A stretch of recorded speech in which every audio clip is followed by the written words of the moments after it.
Oh man. First of all, shout out to my Seth Rollins shirt. I would scream, burn it down, and make my Kyrie Irving joke, but this is such a different type of atmosphere. This is what I've been talking about. This is what I've been waiting on. Shout out to them Nets. We won, beat the Heat twice. We're now 11-8. Let's talk about this for a second. This is what I'm talking about. This is what I've been waiting on, and I'm here for it. You want to talk about scary hours. You want to talk about a complete performance. This is what I've been waiting for, y'all. In the first two quarters, I was sitting back like, oh, they fucking up again. But y'all, I have never been Mr. Statistic guy. I've never been Mr. Numbers guy, ever. I got my master's degree in conflict management, okay? Like I'm not Mr. Math guy, y'all. Kevin Durant had 20, Kyrie Irving had 18, and James Harden had 20. You want to talk about buying in and understanding that all that matters is the dub? That is the antithesis of it, y'all. That is exactly what we need to happen. And yes, Kyrie and KD were struggling shooting the ball in the beginning of the game. They were a little bit rusty, so had they had made those shots early on, things might have been different. But what I'm talking about is towards the end, when James Harden said, oh, y'all ain't making shots? I got you. He started going in his little dribble between his legs, ISO at the top of the key bag, just started spraying them bitches. I was like, oh shit, they done woke up James Harden. James Harden said, oh yeah, I can shoot. I forgot about that. Started driving in, getting fouled, getting over to the lane, which y'all need to work on your foul shots, by the way, but that's not here or there. But getting fouled, getting in the lane, getting the layups, getting whatever he wanted, a couple of mid-range shots too, hitting these crazy threes with people's in his face. Then, as soon as people said, oh yeah, James Harden can shoot, let's double him, drive and kick over to an open Joe Harris. KD started getting involved again. Oh, it was just beautiful. And the best part is when James Harden started to go off, right? Not only did Kyrie say, okay, it's my turn to run point. Let me try to not only hustle, but let me try to move the ball a little bit. Let me run point now. James, you do your thing. And Kevin Durant's always off ball.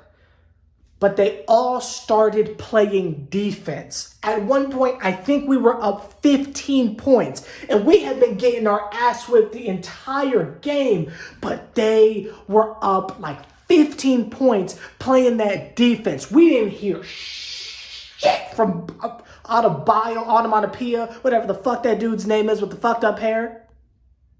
Shut up. Let me tell y'all something. Oh my God, we didn't hear nothing from Dragic. We didn't hear nothing from any of them. They was quiet. They was on hushity-hush mode. All that, oh, well, they're such a good team even without Jimmy Butler. You can't sleep on Miami. They're going to make the finals again. All of a sudden, it was awfully quiet for that. Because Jeff Green, Kevin Durant, even fucking Kyrie Irving's ass was playing that defense. Joe Harris too, my bad.